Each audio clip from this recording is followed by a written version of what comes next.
Oke, raja pai mana na kecil cere kuas pele wakar tong report ekoi.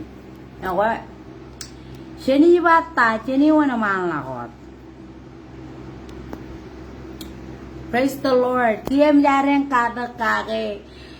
Arami jaro to gore chola gair tanak. Arami jaro to gore neurotin charawiwi. Im arami jaro to gore neurin chap tanak hiroi. Ay regerejin chap kerjin. Raini ma raja barej. Raja lawani nani jaga meneureo rej perena ko an. Chola purangan ole be mijan chuan arami report label. Amen. Agay burro radigan nane wanani jerolak. Agani jamman chabine rata sisters and brother.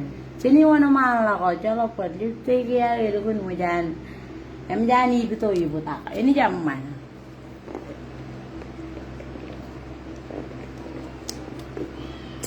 Cere laibi, cere. Paale berlebar cheese atau bakajangan kami kata ginareng. Ilos raya lebih lagaraini. Kami baca ini neni war cuan marai ilo awana cimjon awa lalawai. Kamolol ani juga kalorina dengan kuit armit. Poejen merongin marai. Praise the Lord. Im erom cuan wat. Ipen pada neroat. Dalam pujin kapobongan Jesus. Cere laibin rocain jatuh. Cere. Baca jalan elukun long lo ailong ko arala ko jak kan mantin lalin mantin wawina lor mantin kabung mantin tagan iwet ay oro chuanot ko apel jadi ay wujin lorem ronga jake im lord siapa to aramol Jesus Christ wotu mai cere laibin cere Jab pajarakam cere all berore jalan to cere laibin cere ko apel wan Jesus Christ Cere koi pelinan Jesus Christ. Cere koi pelinan Jesus Christ. Cere koi pelinan Jesus Christ. Kau baca terang. Cepat kau kacita awal lang wajum kualo kum cere koi pelinan. Cap. Yang ia cetar. Kau cere lat cibere cere padamai. Imko cere koi pelinan ita tai benagai. Chap chok kage chige krai ba chige je bang ko ni chok kage ngai man me den armich amen ngani chok kage yo man me den incheroan al imen im chena amen agai ere meni ro je ba kon kamane rainin chere wa laibin lewo jo cher padan naim chere chibere lugudilo profile na am share the gospel of the truth Yaleo yamol, Jesus Christ. Hallelujah. Praise the Lord. Praise the Lord. Ayangin nanewan rainin. Komar kay salaya kay ani je merong jebuwa kamchar. Ayat ani je jebuwa sarwan rowat may res meuro dilo sarwiwi imro res septamak imro yamajair chola kair tamak. Mana kami pakai? Amen. Ecap kena ke kuar pakai pakai nam relamar. Ecap kena ke kuar pakai nam relamar. Kuni tanah kalap kain. Ha, elang cedar merecap tanah kenan kuanani jaya menjair. Wudu-wudin meurun regeristen. Ala meret perewa tanan kuananis. Kaya ani jay bangat ko na karmi jeng tanak. Arra ka bare cholang tak. Chala ruwa na yon lalin. Ekwe, ricar wiwi wata rej panan ne. Ako mala ka bare kilengan mo na yam. Ekwe alikar ko ricar wiwi wata. Cep ko ruwa na. Ko tetelo chojanani. Ko ligut kaya ulla bela binam kar pagalo nor kan ka chuan mene kar pajar kam kamane. Chala chuan mene kar kamane pokon pagalo nor sister and brother. Elu choron tanga kar ka pajar kam ka bata chikage. Kola ka relang ya to lo nor rewan ko spelina nani ge. Elu kun toton purwam. Anit na kay aray wujin karre uyok. Ije tam pagay. Anit na kay aray wujin karre uyok. Ayat kuewot kuacha buenak. Pin ka kuewot kuacha buenak. ruena ka men rain lo peji nan jar ko en ka men kan ta ma ke da malak nga ko ba ne kon pa tali din chana ilak chetan kam chi boil ta ta ni jinani kam mem chi boil ta ta ni jinani ayat ko ta la mem lukun ka jorang ance kan ka kam chi boil prat ayat kam chi boil prat kam maron kinage yung anani ayat ani je bai wa na ke je dam pagai chang jang tu mu de ko je to ko la ai nam man ka pyok kakay rin lapang ko yung tagulo pyok ko pala ki chanay. Alright, cawan naman lang ko at kiya jala ro chain chada isa chuta ka jain nampat. Chalo ko mag-chisap. Jala ka em jari ang kanana ka nara medyo ro. Amen, okay? Hallelujah. Em jari ang kanana ka nara medyo ro. Praise the Lord. Ay, ito binibata nga kinako chetanin na mayariran na din. Ere arami dyan nga kinabir.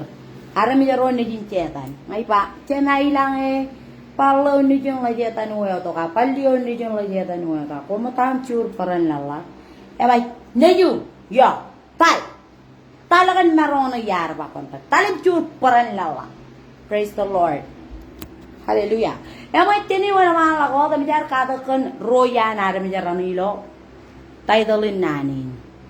Yo, kiyewi, ay pini dyan eh. Hallelujah, yang ini dyan eh, dyan pin.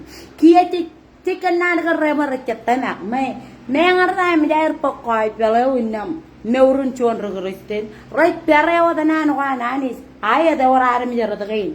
Ewara ya kajatan nga reno, tan koy chon, jabata chilupa. Kaya aram jaro recet tanak, yung may jaga jarir. Cokron tang yung jay relang ito kajimi. Ay ito yung reni perenan wanani. Sebki bab.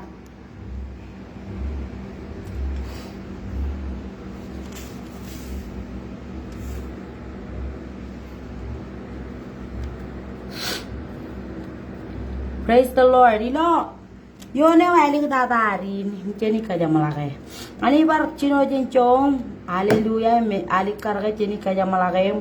Charakan rorakan po kalomor. Charakan chatap ka dyan jaram. Charakan minilelakani.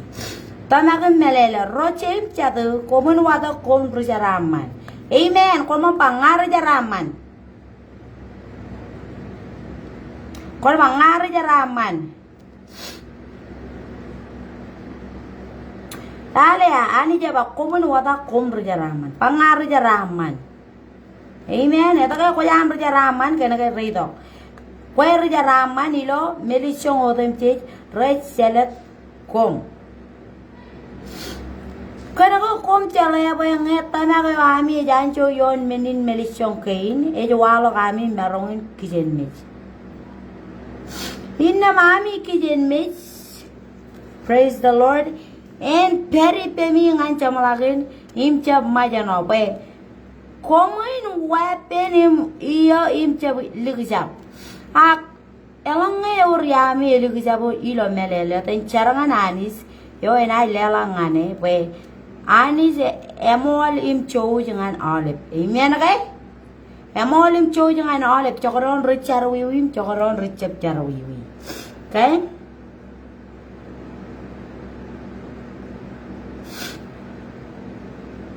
Amen. Itala kachida naneoin kwan ba. Ijaw ka kumun lukun tamagila amichar. Amen. Aga chitarong praga. Chibu ko odam chich. Nga kumichar kumun lukun tamake. Kanaga kwar polak char na mga nanis. Ena taberak. Aga kijen me jabay. Eni juwa jilo yene wani jaba. Lala kwar ba ani judong ngayap. Ito kaya kwa jaba nga charay jab to juwa. Ito po ani jabo kwan kamakdi. Kung kau day jani jim kijen me jim kataro di ene wakay sar na ham. Kaya ani wakay Amen. Eba imcha perengan chirik rore perere jeno no go ilometo korre jibo limas no. Arami jarodi lale tae jaba rugrutte ni manre. Merre perenan wananis. Eba arami jarodin etau epururu ilo menotem chijik kamane. Inna mesa balamala kena pok cabarewa chen yuroj. Kaya karang, yuroj aja bang pa, ence belum malangan ciri kena ipot cabare wecen yuroj. No, no, no, no, no, no, no, no, no. Cokoran tanga ko ba ko ni jinani jum ko di rugurut tenum. Em jam peptai di lo tan chi je jum. All ben mena kai no te je rito. Ani ji ba. Ngai ban rong aja ka cara kamya. Ngai ban erongi. Echala perei lo cara balin. Echala perei lo cara balin. Ngai ani je ba ko enak kenegar ko enak kontai ma ko kon kamolo la ni bo ko enak. Kia kon mau rekar ngana ani je gar paken mau neam. Ko chuan ruenak. Chino wo ke no chuan ruenak. Apa nak kali mi jaga lalin.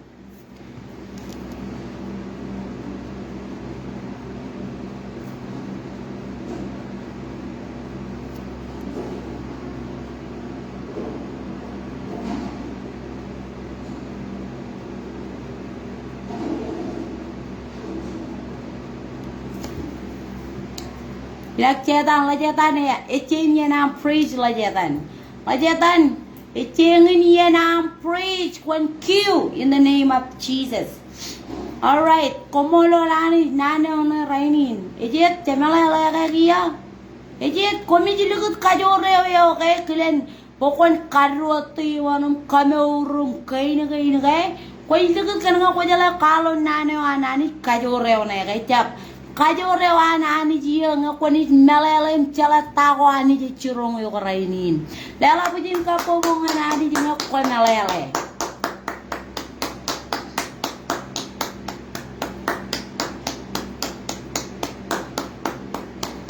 Ngakoi chuane parte dilo nane wan rainim kolun melele kan tayo ani ji ba. Majan ani lewe kajore wana ngan koi. Chata ko nani de beri pampo en lukun to beri giwa revelation in nanwan. Ayat chata ko jara ruwet eno chuan menin lela kay sala ko nen. Ayat reburi ay beri pam nganin reyo ko chuan rajaram. Den lela pujin kapo bongai chi jengi ne janano chala per chitar mel oren potla. Majan chamala kanane. Praise the Lord. Hallelujah. Kia ngan cabaro deo kanan pekrai benan relamar. Ima kanan relang eto kororina anci buananis.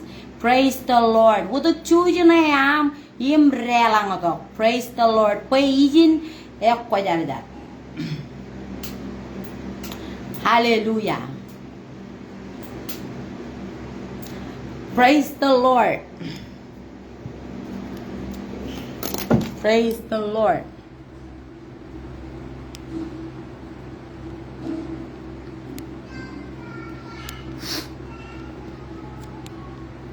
Ngaten live bilo dan TikTok.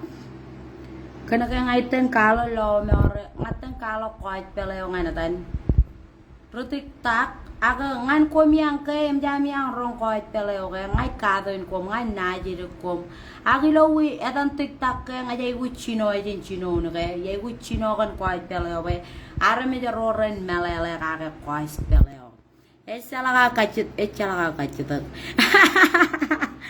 Citera ngakomi peri lo Facebookin pero to lo Facebookin e warro au platform kian jar ka jaraman yo ka ke page ng TikTok no chuan nga ko jab ko ba to lo TikTok ba meji jigin rani ba jot peri lo ale page gin ro ayat page na ya nga chindu kun chala nga jay utalim lale e pero to tan page lo cellphone ngay nga ka page to lale makalukul ba chaje lang jan ako komolo lani ba ronga ja kaya nga chep kune nan nga chaje lang jan chep nga ilak setan I can in the name of Jesus.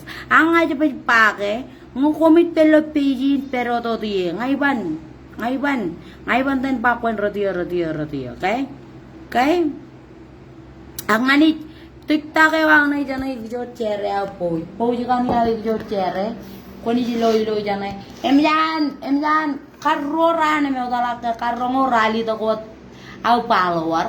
im raini nem jan che chuan taujin lela pujin ka pobong ai chijin madan chiru boin chuan taujin kia i marong live lala mga nani kanana bo ngatalim romagilo merok e data poreng i romagilo merok ngai rong jaga tema imena kay age amman ko ba do nge orang tiktak ko ba do ko be puarar ngani jai guci bangana ami cibo dem je jana ni jibo urar ngai langan pulen pujin wolep rabio jage nei lu kun war karanga mananga takan yo jara kanan kamne kabilo nga ba kon ba tanga cebini ba ta ba au sibang esto ko lang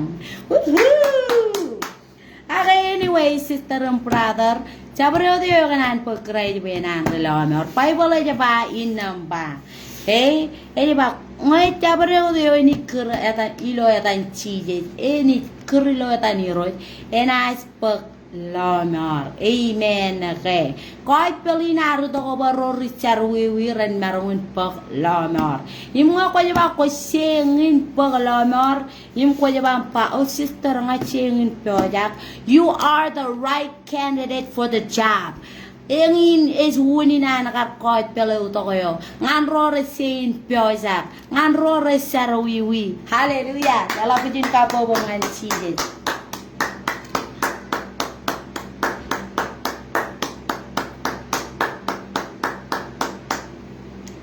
Rizanta ne ko pulak lala mo panunu kun cara manmai panunu kun cara manmai ju to gulo chumai jabdon talanga Bai barra kana nuwela ka jume ka mene ora jabane jangan tu mete armi jaro yar pulakir raja barra kana nuwela ka jume ka mene ko jabane wow lala pujin ka po bonga chije lale mang ngai nagar je pulak armi jarin rana kar wana mala ko tum leje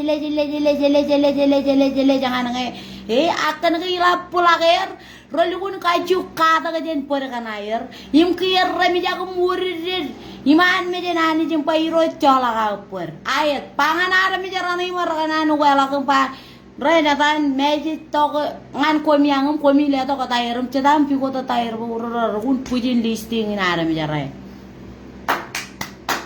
Haleluya. Rotam ciri rekanan pekrai benan air relam or Bible aja ba. Nane wa nani jeda ke longim im longi nara mi jage ole bin nan ko rejuwa to je longi nara mi jage rana selot meur kan air ngokoni kanono mi jangan no ne am keranti kejam nane kwar karwaje nge ko kanono meur lo meur ne am keranti kejam nane kwar karwaje e mo temerong galela pujin ka pobongan chije barainin jatan karwa chije che longir ina pa chije ko jirois Inam tamagilo puro mumpa ani jar kajar ka pejijen mit. Enotan Bible ba? Aram mi jara tagay rani kanono jen longi na nagainam tamagilo puro ranat paglomar. Lore nani jara kay na sister and brother pa ani chana ilang komo lagan koit belam rainin ya wrong. Sarawagi nwe ila kabela longi karwete longi pa yes siji cry kwaji rojin tamaka kwaya ani temailang kwar kajaraga pijin me yet raini ne laga po gospel in Jesus name I pray amen lala pujin ka po bonga chije ano ale bara mi ro mi jar po galo no temerang lala pujin ka po bonga chije Wai chuan rejaraman ani je bampai ko na ke kom tamak kena ngata mangari ya eta tamak lo chini krai nejin raini jon chilu chongo chilu chino ja ba pa chabro de ji ya kwe ani ji ya kwe ba taro jon chilu chongo chino chabra pa kana nani ji ya kwe la chabro de ji lege aka tamak lo Jesus Christ in chago praise the Lord hallelujah wait praise the Lord Pues sabareo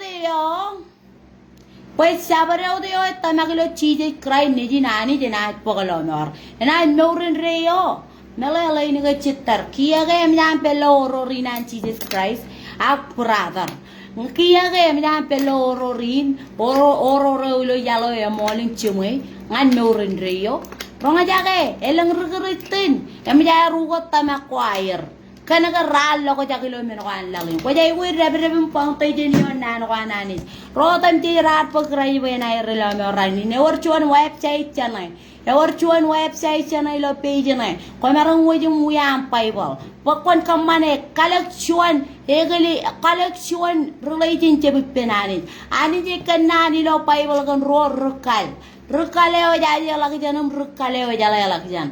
Kokonan rukalta rukaleo jadi lagi janam nogo malam menoko ralat toko me melicong ko an merun ralat toko ya kacuki ba. Aku kodan karin rijala lagi janan ya ko yang yo. Paun tay jeni yon nan ko anani. Kana ko jaga brela ngeto koit pelin eri nani merun pangan ko chino jen koit beleo. Mato mak Luke John. Praise the Lord. Dala putin kapo bunga chije.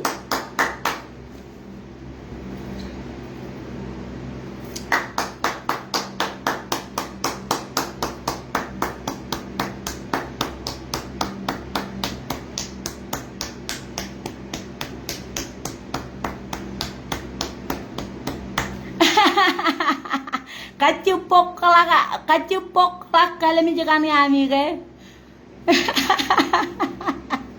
kacupok lah kalau misalkan ami ke, praise the Lord, and then Reina rup sein kan ami, rup, oh ya pak, mas merupe, ko ingat, varian, yep, citarum perada, cuta ke jangan buat beri, yep. Mas merupe orang sincero, Mas merupe orang sincero, Mas army on Christmas, impaksi kemas, merupe orang sincero, Mas merupe orang sincero, Mas merupe orang sincero, Mas army on Christmas, impaksi kemas, merupe orang sincero, Mas merupe orang sincero, Mas merupe orang sincero, Mas army on Christmas, impaksi kemas, merupe orang sincero. Wow.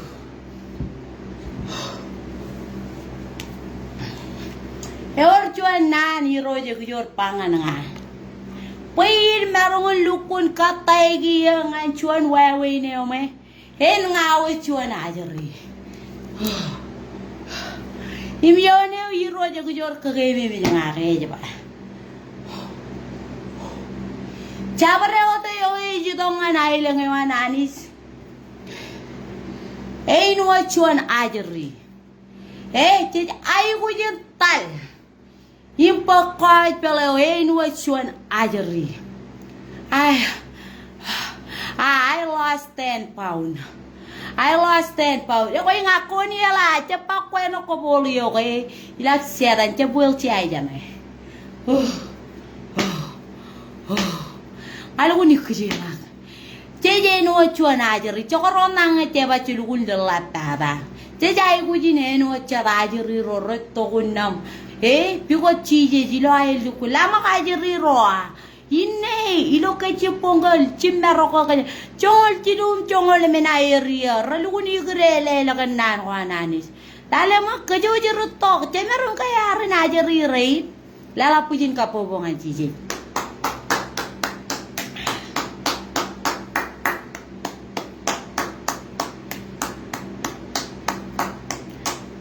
Iji mo kaya mawe na ityanay kaya one na ityanay Iji mo kaya mawe na ityanay temerun kaya lalemo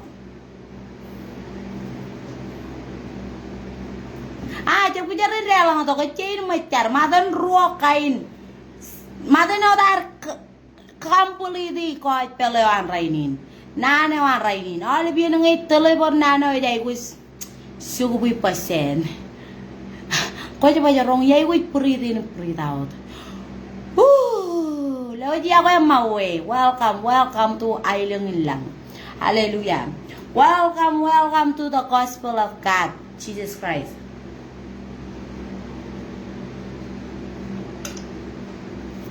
ko ite ngar chon ruga janga ka me ngar da chanin kurere an roje na maja waja me ngar da chanin nino subsiste an roje na maja waja leo jo dilo mana no poko dilo maya no kamolo la ni jo me ngar da me ne gain relu ne pena ka chen kamolo la ni se la le magana ni zaman Cemerongin kana adalah purwarangan raini. Kiangan rodem cemer rakanan pekrai je wena ete pekrai ja pecetop kwajar ja. Haleluya. Ngai cabre ode oi kanan pek cetop kwajar jar. Bible aja pa. Ilo Bible ngai cuan rebegen. Ajerion nejin mengar tange rinana ribegen yo. Amen okay. Ajerion nejin ya kacita gi pening pa ledo cuan kijo lep elela cuan rakai. Ledo cuan kijo yok elela kijen cine kapan? Ini lela kijen puredum alwen ayu juga an. Kia echa lo ko ta keno tanis nga ajerion nejin anin jumo yamajan pakalonor. Eba chema ilang iganan chadop ko jar. Ani jadi bayi ni jelak kene calawanen. Amen okay. Ni kaju lelangane. Mayara ini cemerang pa ani ngai kana cetop ko jarja. Imila ampa men nai lo tamak sister and brother in Christ and all the kaju walk lo tamak. Imti che walk and men ko jiloi. Ngani wana mala ko tum char pokon merong receive cetop ko jarja. In the name of Jesus cemailang charo ini ga arami rain marju do lo tamak kachita cetop ko jarja. Cara ini baran merong receive kia right now. Cema ilang lokai dia riloi ciri ri cabaro ret perie pokwe ko merong peri jogo tem in the name of Jesus I pray. Amen.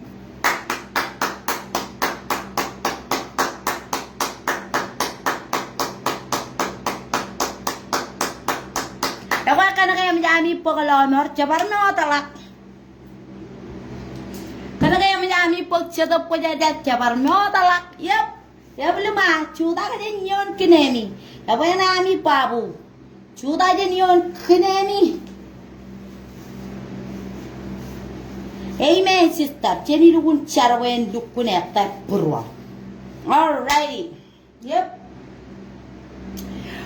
mas murupe ororin serago mas murupe ororin serago mas army on Christmas impagsiga mas murupe ororin serago mas murupe ororin serago mas Imerepe ororin sergo mas army on Christmas impagsiga mas imerepe ororin sergo mas imerepe ororin sergo mas imerepe ororin sergo mas army on Christmas impagsiga mas imerepe ororin sergo Tala pujin kapo bonganci siapa yang ya? Ecep kole wini bangal luju di negara hujin kain wit. Aga yang menjadi luju rongol pau ni dia.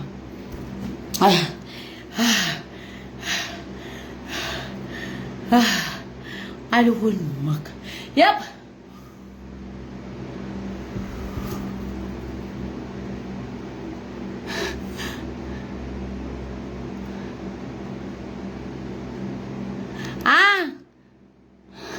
Koit pulak. Koit kan lo tan arem jian ni ba. Tale tan problem itu tain carwa ani jin cepta kaya ngakan cetup ko jar jar. Ilak setan ani jin cepta kaya ngakan cetup ko jar jar. Kaja arem jian ko mi kan lo tayo je ba. Bang carwa ani jin dukun cepta kaya ngakan cetup ko jar jar.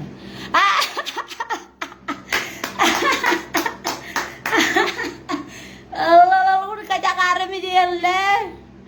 Kulla cepet ngayon cetap ko jajala tam thinking le. Ya we. Allah. Kabro mo yumit.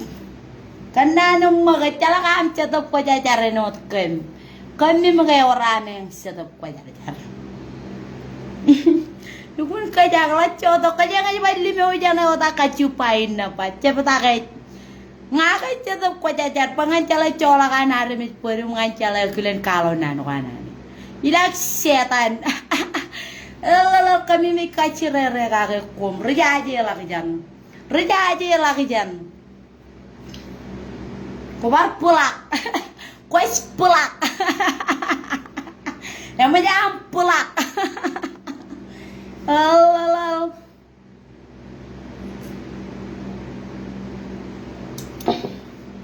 Kia pada ore ini lu guna mantada lelak ilo mall cepana nalin portean lelak ilo mall lelangan anis rosem satu lelangan anis kena penani jika tama kanayam pai boleh iba menin lelak kanayam kay ken kagr mall ka kota nakanis ngayo mall pai boleh iba ngokoni lelangan rore kanono nano anis. Amen. Again, kalo morning to him truth of the gospel of God. Ani di ba ira kana ka meni lela kana amilo ministry ana nare mi diyan mo kanono na kanani. Koy kagru mo tama kana yam. Amma na kay chabayo na ijana chicken chabayo na ijana.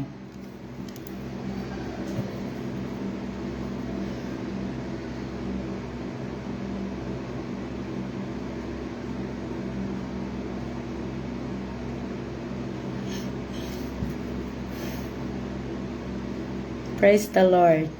Ngayon di kinonolo puruan po ko lela kilo nane wan sa tinin as pralabing ngakarainin. Lela nga ni Rose. Lela nga ni Rose himself lela nga na arami. Arami jarani siya tumareba. Kuli takan siya na yung arami jarani reji tangan rani lewa jangan kwe. Arami jarani ka rele. Rugritun rani ke. Rugritu ro rani lo chemi jima ret perena no ananis. Merela malaka reji lela nga na arami jarani cecala ka re lela nga na anis.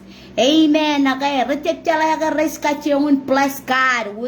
What they giving? What kaciyong kaya rama na anis kana na anis siya rama na kay kaya rama na luto ko alak kain kaya rama na ngani yo nilebelebinan lang chiginan chowe ulebelebinan lang kaya mum numam ulebelebinan lukun marungun kwarangan yon kena mana kana kay ani dalaw di meningan kwe akya kwet kale marokum kama ko na palolol ngai lelangan dergen cedarani riwal lang dagin nang pa komola kan nane kujo rainin ngani talim lelangan mai sarena ilak sedan kwet pula ko ban war mangilo tebon mai haleluya haleluya lelangan adan mancan na amo magabe eban ko jalan menin lelangan na amo kalelak ini lat taber to kujo taber to kujo chen perion koro ko taim jair kargal lauta kake emman kami pakai rakaju karagalau ta kake no tayo nga cholaw tal kajatan. Amen.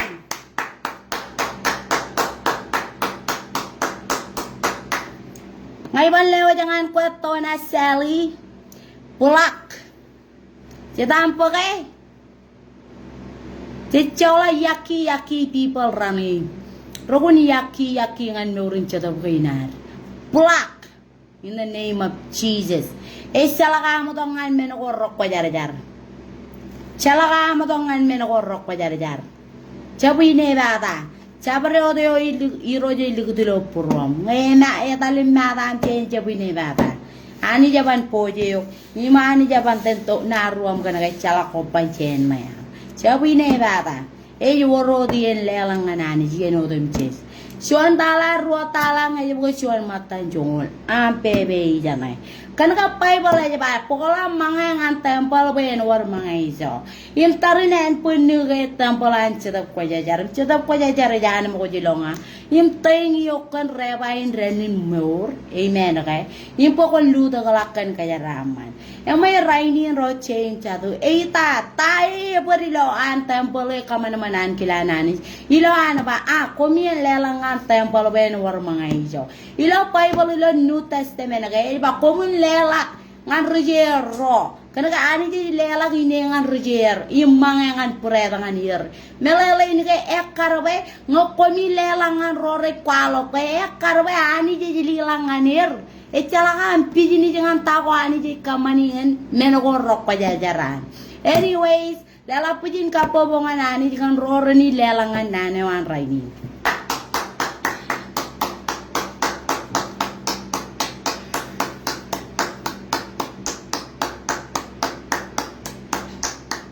Chuan chong ken chuan pewe na toin chuan rumayi karemenin pewe na toin ga arpak signilo ebebe na gina rainin imara mi raini tangar rebelle testimony menin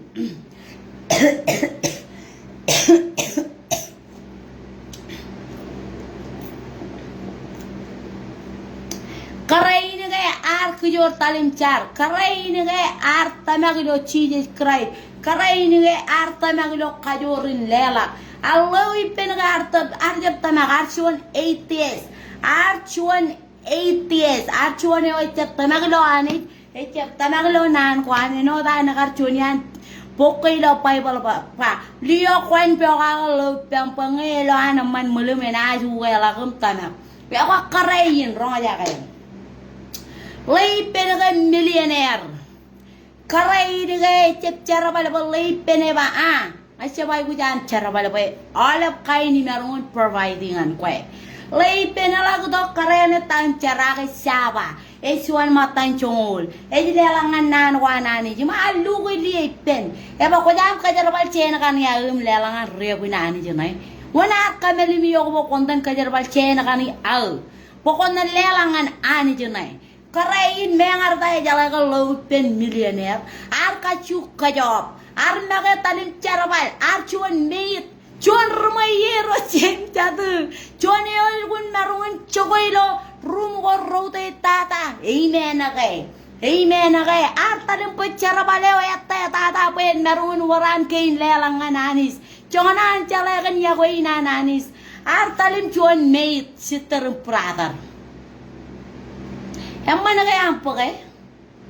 Juan millionaire, ipen juan millionaire, lo ipen alam ako ko ceri cenuan, yang lelangan ani jum kamane cokonan ngan yuroj. Ba lo ngaten make ka job. Lak lale cero balewane karro toilet.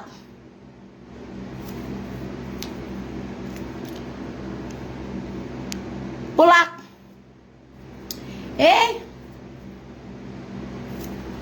Tayo pulaker rebun pulake no tar mi jawa re mulake walo na walo lela kie cep tanak wi ara mi jawa tanak nanu ko anani mulake ba isa tanak andre na kaci de pen ga giro ga saba kanan kani air aga air lela kot lela gilo mol cep wata ora cala ka pertorin ngani baran pulake yuk pangatorin sina pangani paran pulake ngajabatay ka na jarin na kalamerok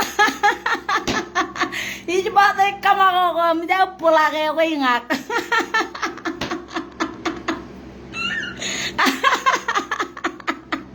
tala ka ngay pulang kaya aluk ko na imen mantag malaki yan jaba ngajabatay jabagri ko ingak pangantorin yung bayan cacuta ka dyan naman yung pangani dyan pulake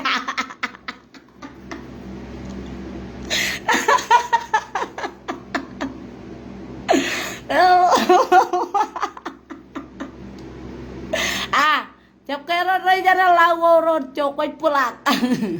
Ngawat wana pakain. Cuan wana pakain regalok.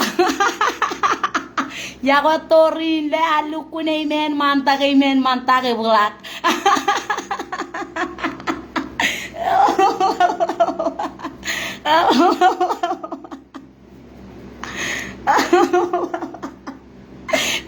Kaya kami nag-irawalo ka rin. Amen, hallelujah, praise the Lord. Mula choto kayo mo dyan. Sister Konya, taliman pula kayo, makumpar pa kayo.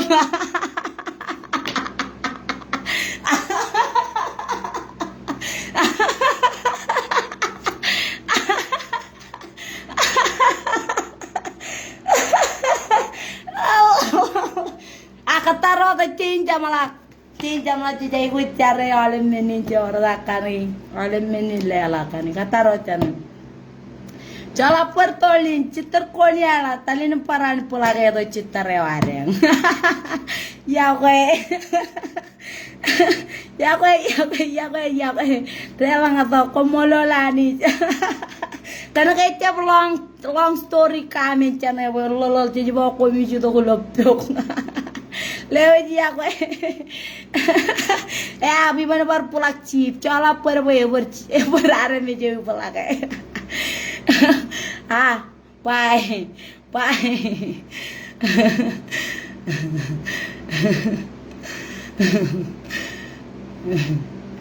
cuman me baru hotel live ini pokoknya pejalan jole jaka bare me orang ingat pulakir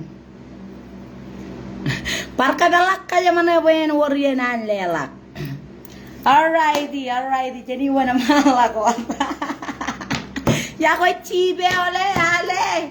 Jadi ko kaka mana arpula ko ya talim cebulak chib. Ako mi jiem jan chamla cara bajeo.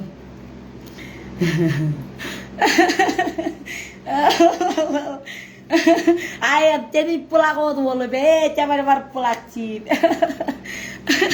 Mai pepe na to yo. Kareo ya tali nam bak cara balin cuan met. Cuan rumah ye laut penake millionaire. Ar talim karre polin pijak.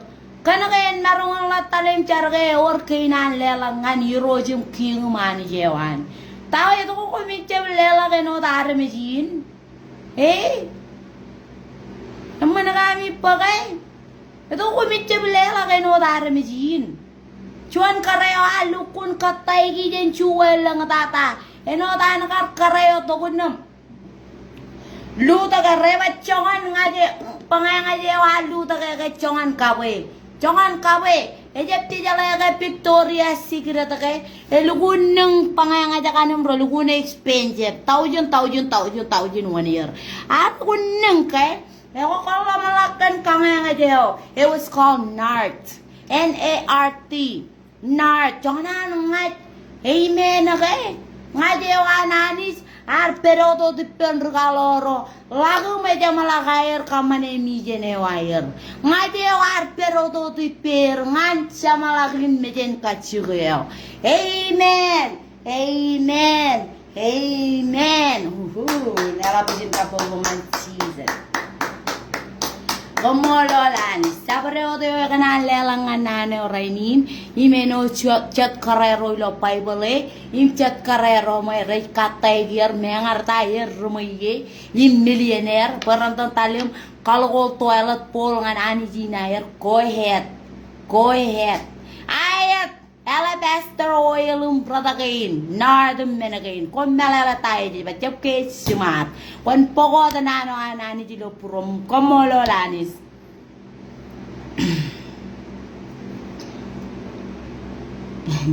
Jadi mo ka rebayan mejawa cetan, talo kalo cetan kata. Jadi mo ka kalo cetan, arabi dia nawain mejam cetan. Tale allo cetan kay. Ya wele allo mejang la cetan. Mujay chaji. Hello. Calarin. Dak setan.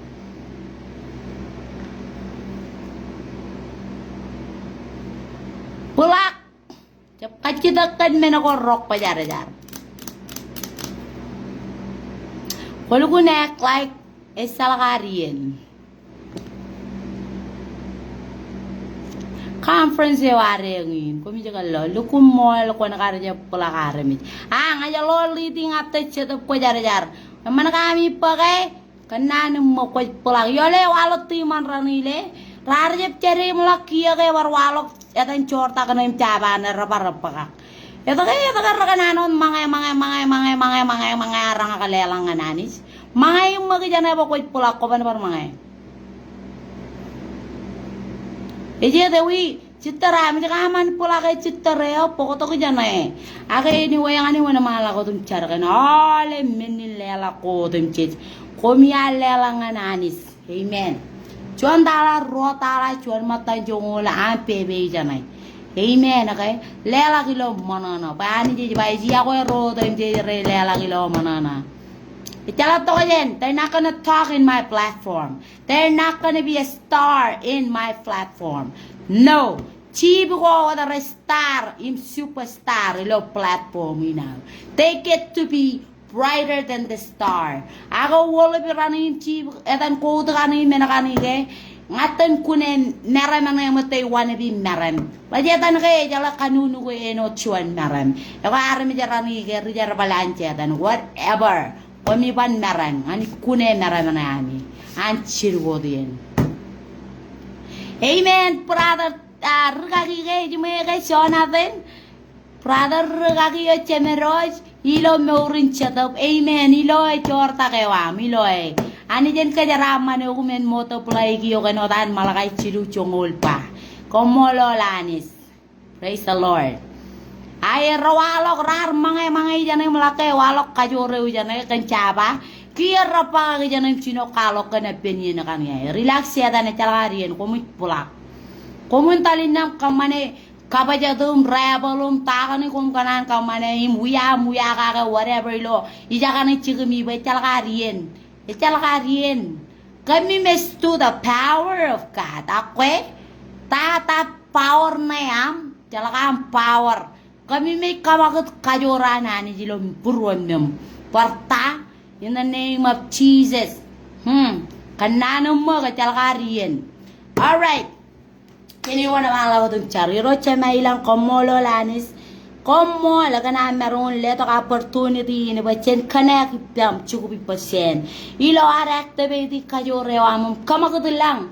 Yung turone wam pokon meron to meurlo purwamyam ay roid kwat kayor mutay jim life ay bojo jenu jangan yo wat ay dalep cara man kay no tam chay kami pagi raini ne sen kwe ay kami mit pagamim cibang jen lang imani kem kanan kajara man yo kan menagin wat tam chay wajen mem mokale dongan kem ay dara meron rek pay ro jala balakam le to jenamim pak ay dala balakam le to jenamim le way kan kay chalakam ako aja bailo nan ko ama malalela ka jen pak im raini je lewa je jen tung lagun purwamem kan ka chakana activity ya ko inamlo purwamem in the name of Jesus roid kon ramagilo purwamem pa chen ramaga no shon maran in Jesus name is aje way komo ka chojo pa kon chogoilo purwamem nganin reyo kon chata boyam in Jesus name I pray chemeranga lebim pa amen.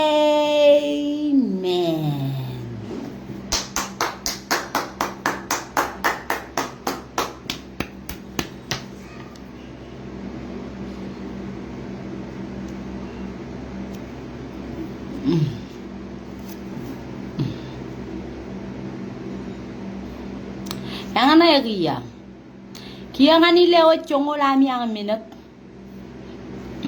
ngan pagalang tap na kanya.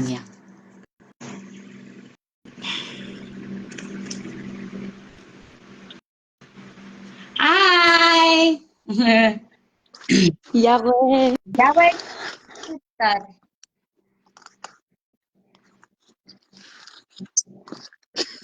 Kita raja teh Amia.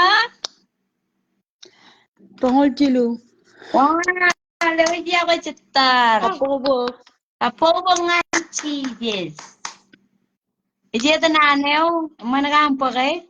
Ilugo naman. War perijen Cino ne kay? Ayot. Wow, ani di lugu naman. Ni di lugu naman. Ecap kami kay galak yar. Kaya nga dukun. Sharamman Ijiramyor. ani jittiri. Tere una mana amor chittar jeda amor. Baraman. Katanya teo tarro. Lala. Lala urr gundiga tu yatan. Kamol. Kamolo di roes. Hallelujah. Okay. Koy lo kay ya. Away. Away warra gun pujin au sisterin kray di away. Hmm. Lagi ako urr tayo. Itara ko pa malike. Jab. Raliwan pwedeng wararaliwan pure heart eji mo Siguro mo pure kata. heart siguro mo kata wararalukun juan kala tayo lugun amman tata eji ako Ya we. tana tayo taro sister Malia. Malia wararagun ligado ya tam sister Malia Oy ya Ngayon daw yung piana. warararagun chicheche no ko beri Mano Como lo Leroy. Iti tampo na o Rainin.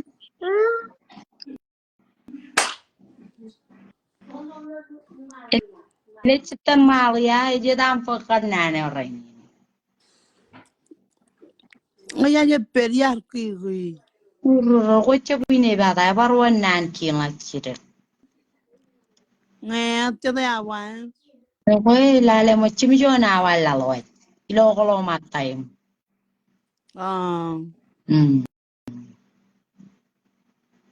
Ini juar cuan rej marai chatu ini yang lakarai ini. Tinayawan.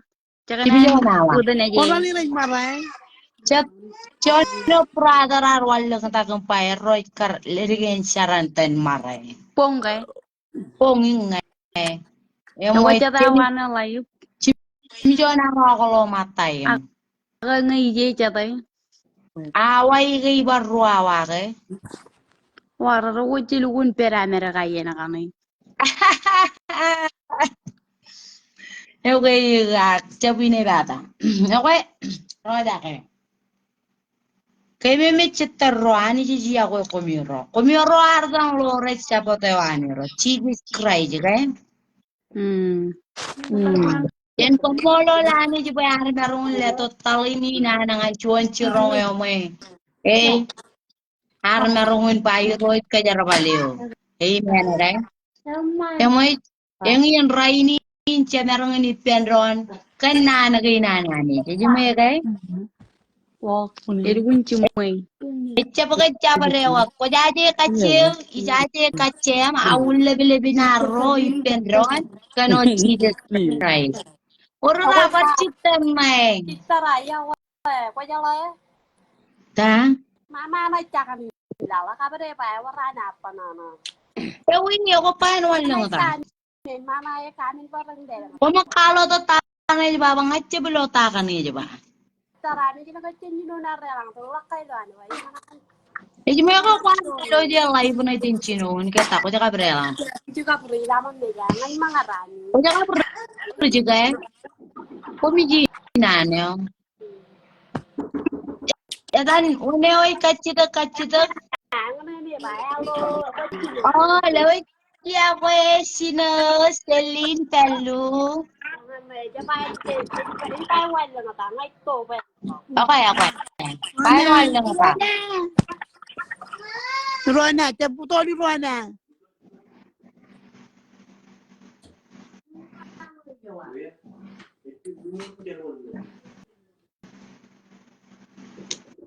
Ya ko siner Celine Pelu. Wala nga ta.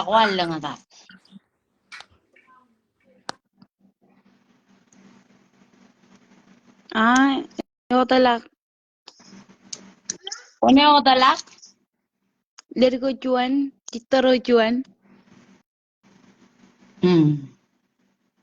Okay, ang manali kayo nga kwal lang ta kayo. Kaya kung magkachida ka na yan na chitar. karayo chineri lo meurin chatap ilo elang kain wawo inuko eno ta kaya karaba ka jengan ang ngin ron ilo katte ilo are ang katte gron ngan ron amen kay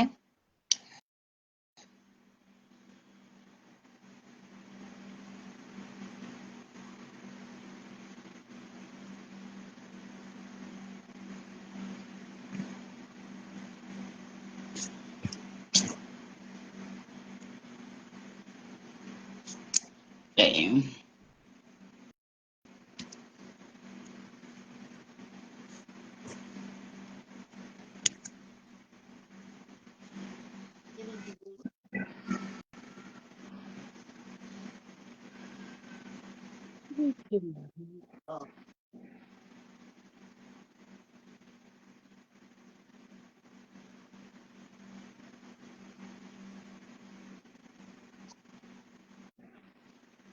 Lewji ako chitar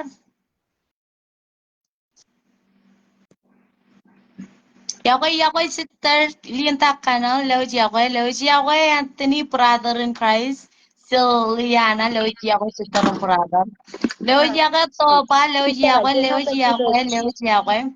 molo na emma ita kadekten na Jen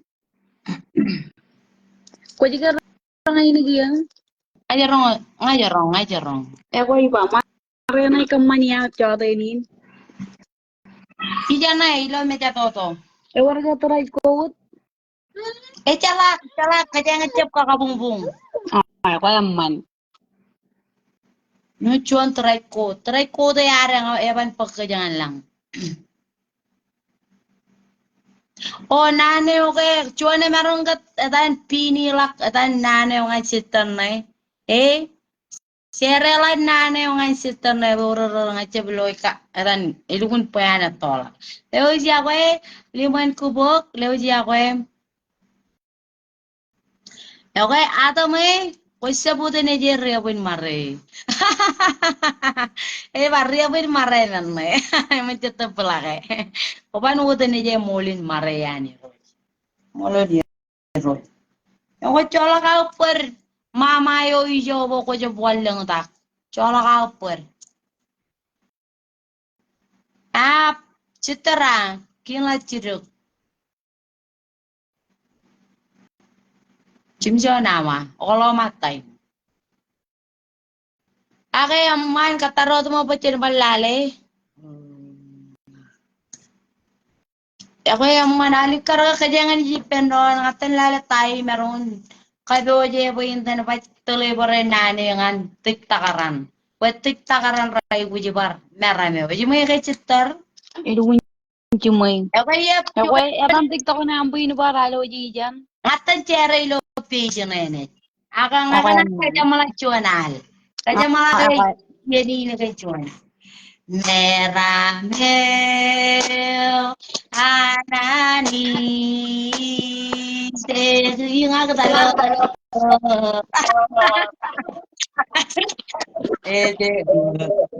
ko jalan hale chitar Eta nang ne. merah Di jalan jadi. Eno di jadi. oh merah jadi alo tak ano cuy nang cicip cala cerianan merah Eta ni kumu aja. nani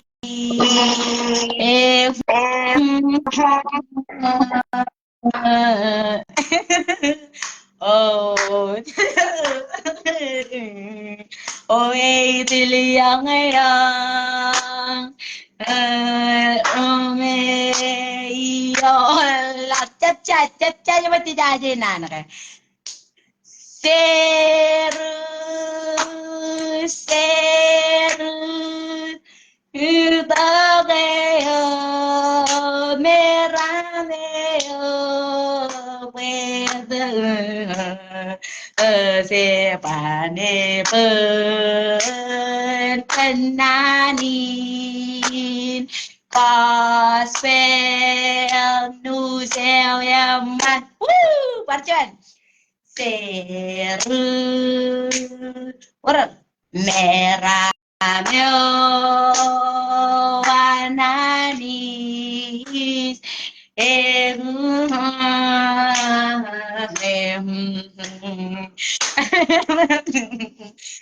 Aliden Purwa, dili yang erang, me lang. Serus, serus, ihogeo, merameo, etego, sebane pekenanin,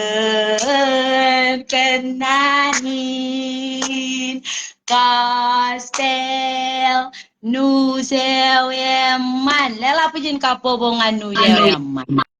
Ela pujin nganu je em. Ewe, ani jen kajaraman kajoj kacojo, imcen aja lo ron kinglan. Ilo wat kargen pebe plane wananis. Ani ji ale to, keme me nana nana ayo jeba. Imis paran wadi ako ko. Charaman oleh.